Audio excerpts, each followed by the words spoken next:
Welcome to the Thrive TV show with Lauren Parsons, helping you boost your health, energy, and productivity. Hi there, and welcome to another episode of the Thrive TV show. I'm Lauren Parsons, your host, and today I'm joined by Emma-Kate Woodham, who has an amazing story and who's going to share with us all about how to find joy despite chronic pain. So welcome, Emma-Kate. Well, thank you, and thank you so much for having me here. It's a real honour and a privilege, so thank you. Yeah, it's going to be great. And so what we're going to talk about today, I know is going to touch a lot of hearts, and you have an amazing story. We're going to be focusing in on coping strategies that enable self-acceptance, confidence, and happiness, and help you lead a fulfilled life, even if you are living with chronic health issues. So thank you so much for sharing your wisdom and your story with us. Before we dive into that story, I just have some this and that questions for you. Is that okay? Absolutely. Wonderful. So Emma-Kate, would you rather be a famous musician or an actor? Musician. Musician, okay, cool. Introvert or extrovert? Used to be a real extrovert, and as I'm getting older, a little bit more introvert, so sort of changed it up a little bit. Nice, okay. Leggings or jeans? Jeans. Jeans, okay. City or countryside? Country. Great. Meat or fish? Fish. Okay. Rome or Paris? Paris. Okay, lovely.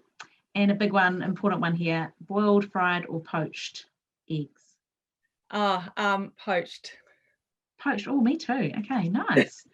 Fantastic. Oh, so interesting. It's such a pleasure to have you with us. So to tell you a bit more about Emma-Kate, she's a wellness practitioner specialising in massage therapy and mindfulness. She's the founder of the Brain Garden Trust. She helps people to gain back their quality of life by achieving freedom from tension in body and mind.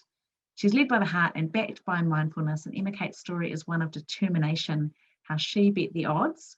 And I actually don't want to say too much more about her story, but I'm going to invite her to share it with us. So Emma-Kate, can you just tell us a bit about your backstory and the story that you share?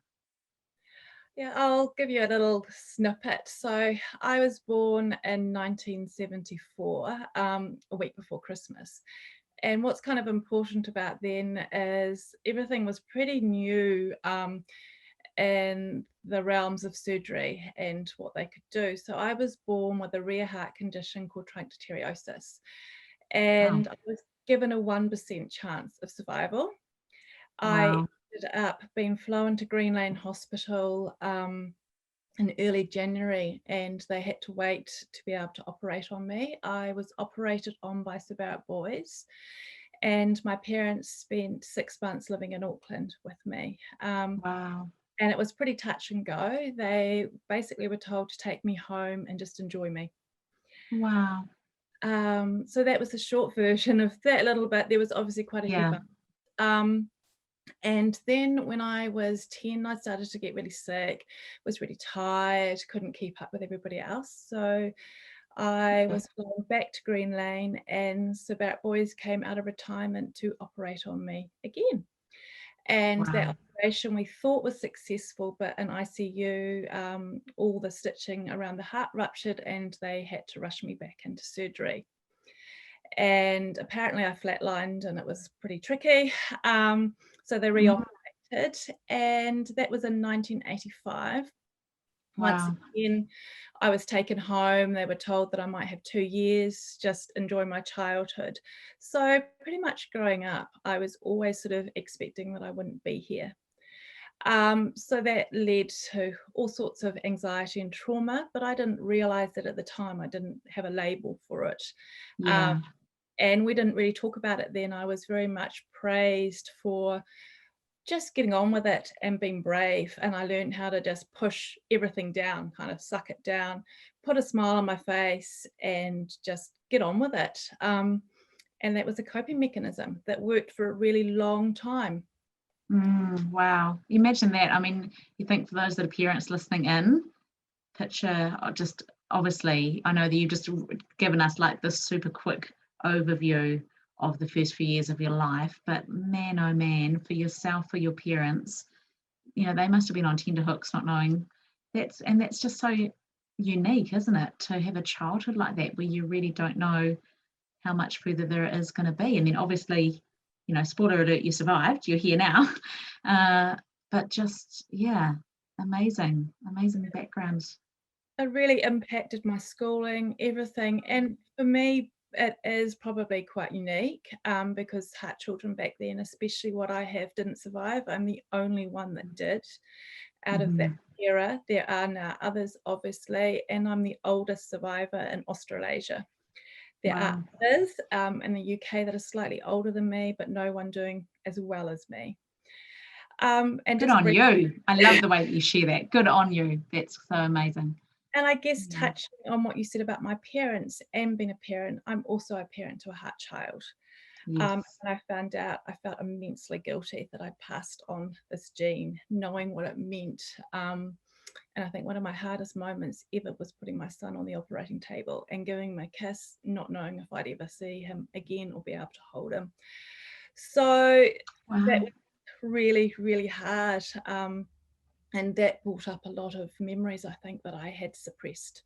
And I think that was the beginning of me starting this journey of helping others, because I didn't want my child to suffer like I had suffered. I had a really loving family, I'll make that really clear, but there are, you know, limits to that as well. So, yeah. Yeah. And so just for people listening in, to share what a heart child is, because I do have a very close friend of mine who has a heart child, her daughter. But can you just share what that is, just so everyone knows? So a heart child can be a child that has born with a heart condition. There are more children born with heart conditions than any other condition within New Zealand. So it can be as simple in theory as a hole in your heart, but that can also, depending on where that's placed, can be life-threatening. And not all heart babies need heart surgery. I did. My son has had 2 and he's waiting for a 3rd. So it's like any condition, there is a line or a spectrum, you know, as to how well you will be or what your ongoing care is or how that will affect your growing up, your living experiences, you know, all of those things. There's a bit of a continuum. There's no one size fits all. You can have children who have the same heart condition and one can appear to thrive and just doesn't thrive. So tell me, what are the best things that you have learnt through your journey and as a mum of a heart child? I kind of was very much just get on with it and didn't realize. And then I stumbled on mindfulness, and I was incredibly lucky to go through a course for 10 weeks with a psychologist. And I wasn't doing very well. I had 3 young children. I was very tired, couldn't keep up with them, needed more surgery. And so I started meditating. It was really that simple. And I started to feel better. I started to sleep better, have more energy, and just generally just felt like things were a little bit easier. And I had some coping mechanisms. So I went to my cardiologist and said I'd like to come off my heart meds because they have a whole lot of side effects. And you should have seen the look on his face. He was not impressed. I was determined. So we made a plan that I had to go and see my GP every 6 weeks to begin with, just to be monitored. And I have now been off my heart meds, I think, for about 6 years. So I'm on absolutely nothing. I had high blood pressure, all sorts of things. And I've just learned through mindfulness and meditation just to pace myself. And it has really just been my saving grace.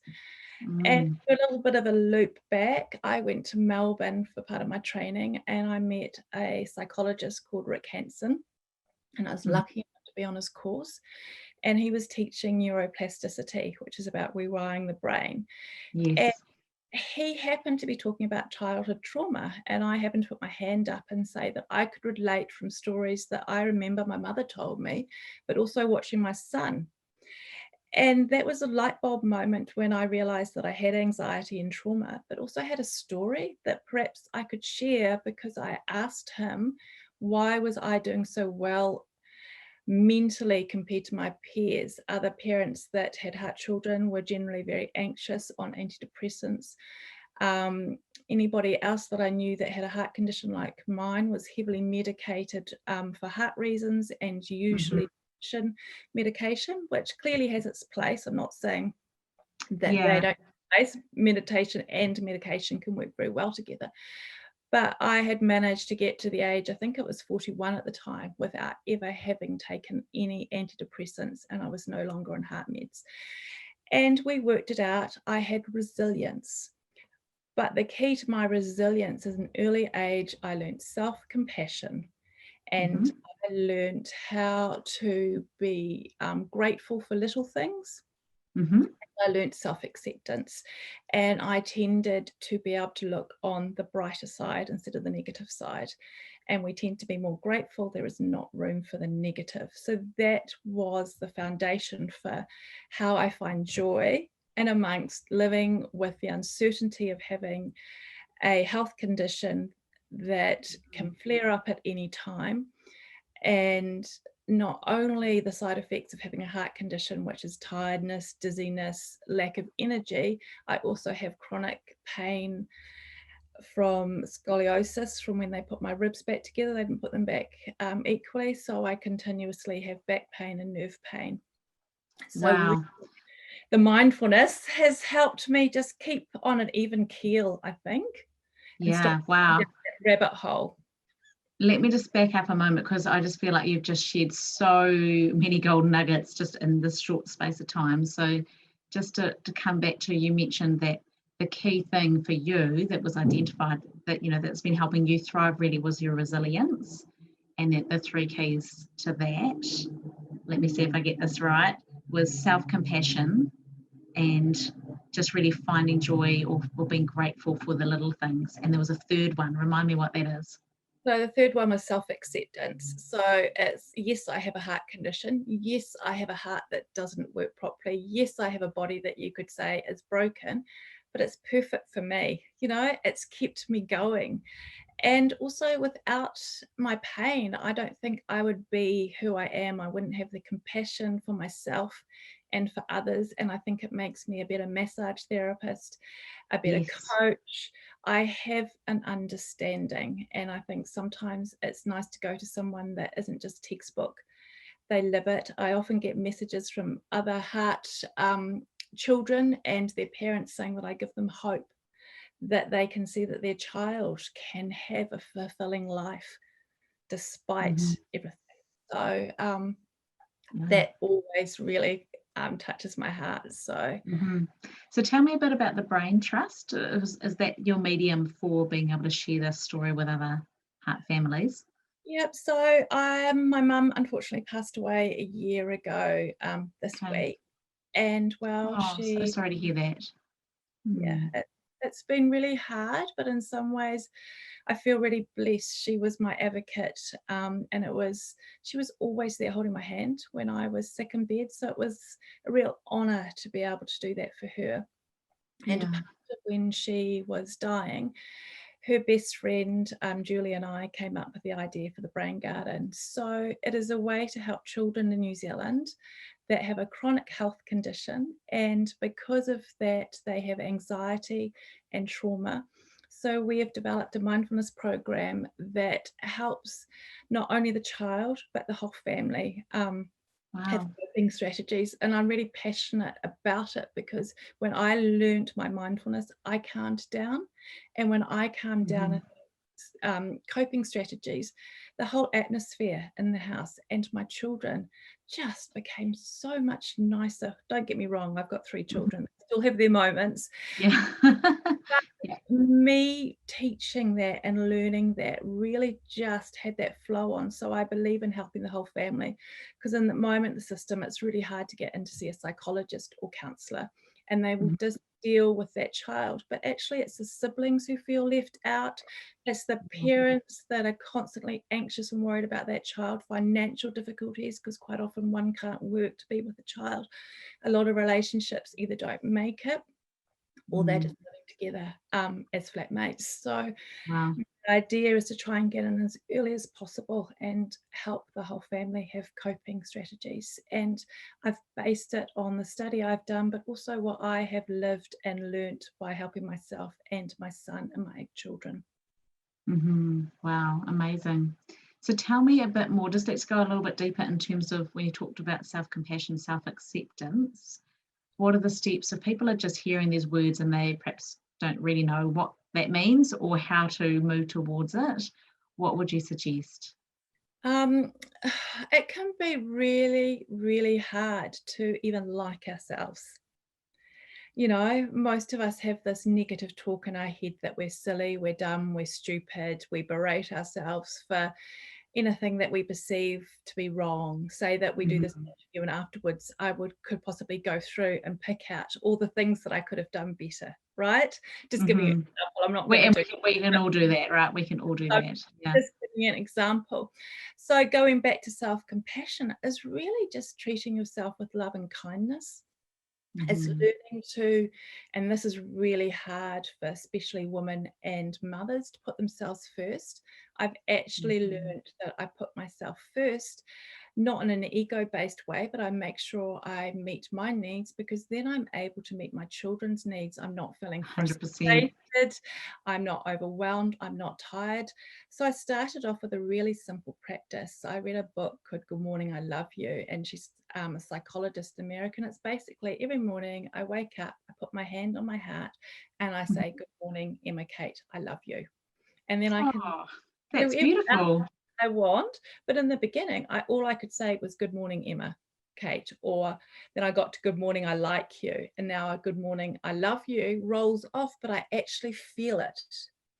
And it's about just treating yourself like you would someone that you love really dearly, or your best friend. When you do that, all that negative chatter just slowly disappears because you just don't have room for it.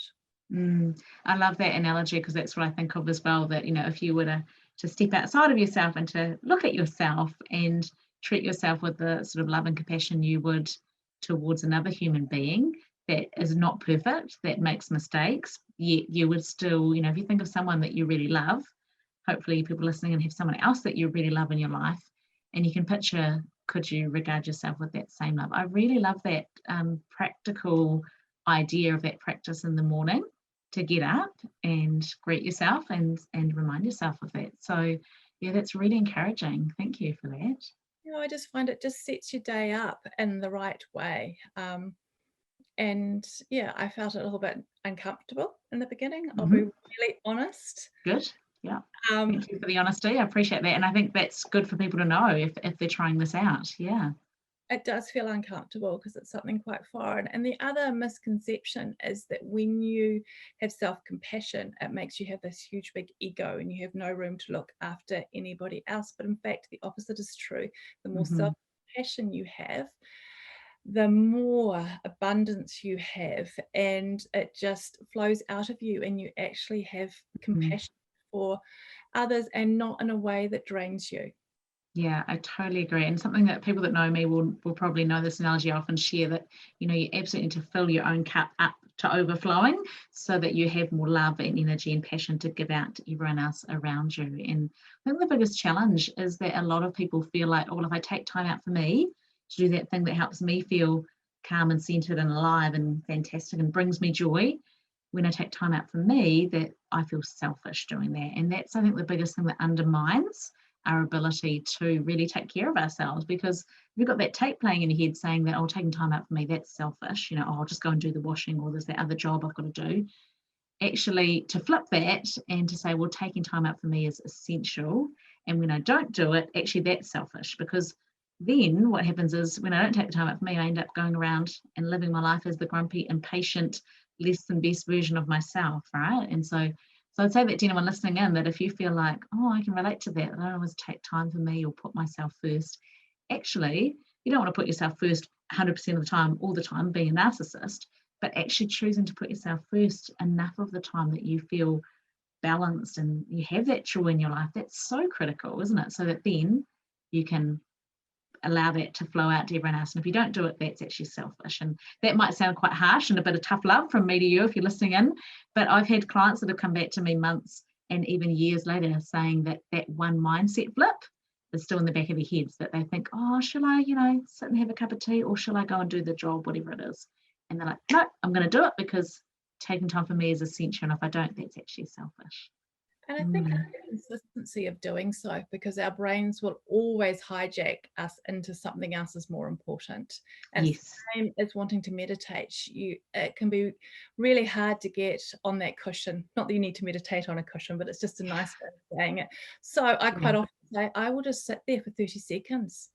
And because once I've sat on that cushion, I am more likely to stay. It's sort of a brain hack to get myself to staying. And if you can't meditate or you don't find it's your thing, then play around with it. Make yourself a cup of tea and go and sit somewhere quietly and just savor that cup of tea. But it's really just signaling to yourself that you are worth it. And once we start giving ourselves those signals, then the negativity tends to evaporate and we tend to have a little bit more joy, and then a little bit more joy. And don't get me wrong, we still have moments, but those moments when things aren't going quite so well don't last as long.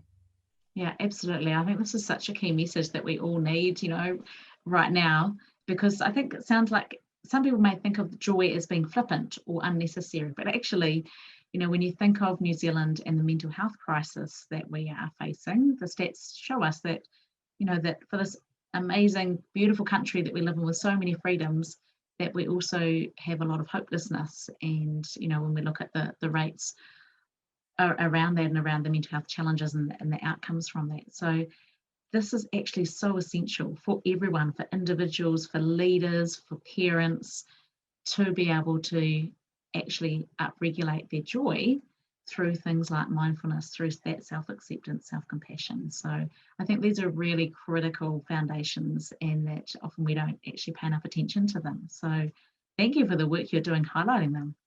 Thank you. I think simplicity is the best in consistency. I think we tend to overthink and think that we need to make major changes in our life to be happy, to have that inner peace, where really it just comes down to really simple things. It could be just writing 10 things you're grateful for, or a gratitude journal.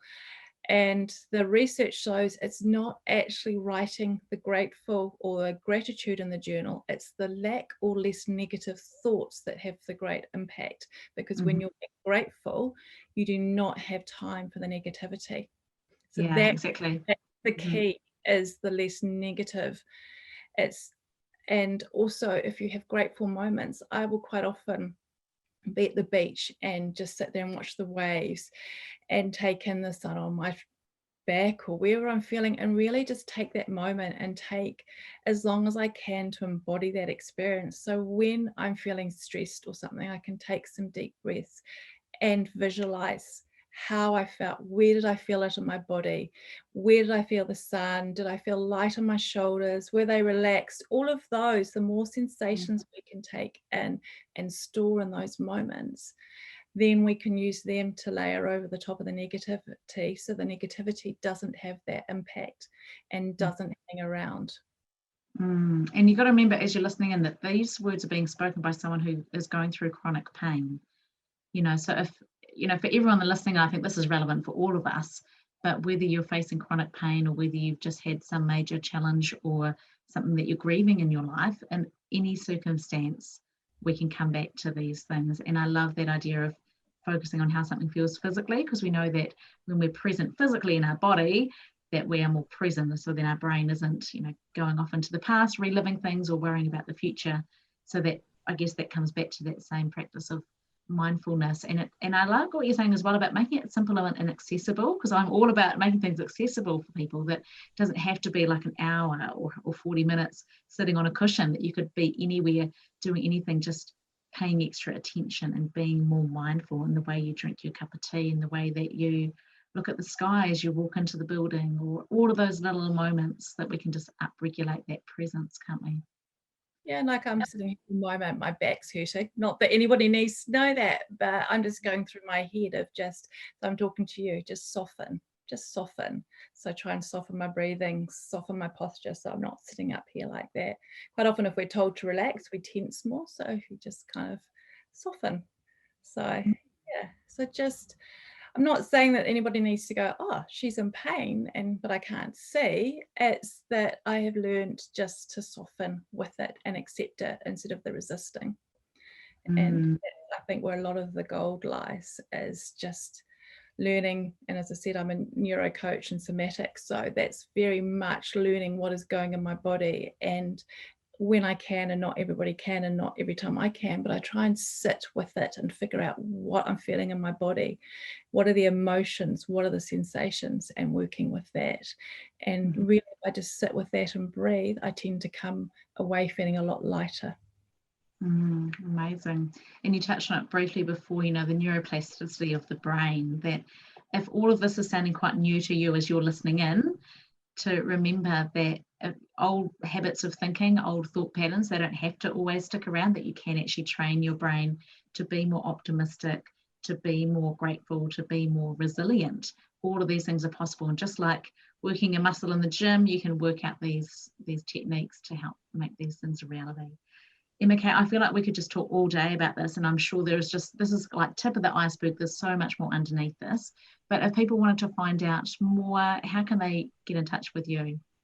Probably the best way is through my website, which is just www.emmakate.co.nz. If you want to know more about the Brain Garden, it is just www.thebraingardentrust.nz. Okay, fantastic. Okay, and so if you are not already watching this on the website, if you're just listening in, make sure you head over to thrivetvshow.com. So thrivetvshow.com has got all of the episodes and all of the info and the links in the show notes down below. So if you're not already watching, you'll be able to watch and listen to the interview again and just get all this gold once more. So thank you so much for your time. If I can just close by inviting you to share, if there's one more thing that you'd like to share with the listeners today, what would it be, Emma-Kate? I think really just slow down when you can. Just slow down, pause, take some deep breaths, and I don't think we just don't need to be as busy as we think we do. And just slowing down, actually, we achieve more than if we're going fast. Absolutely. I know that I need to receive that message as well. And I think a lot of the challenges that we do face as a society are based on getting caught up in the rat race. Somehow, getting caught up in what we see as normal expectations, and that actually the way we're designed to live as human beings is quite different to what's become the modern rat race, isn't it? So just being able to slow down and be present and practice gratitude. It sounds so simple, and yet we know that the power of it is so profound. So thank you for all of your wisdom, and thank you to everyone for listening in today. That's been another episode of the Thrive TV Show. Go out and thrive. Thank you for listening to the Thrive TV Show with Lauren Parsons. Visit thrivetvshow.com to access the show notes and discover our fantastic bonus content. And be sure to subscribe so you don't miss the next inspiring episode.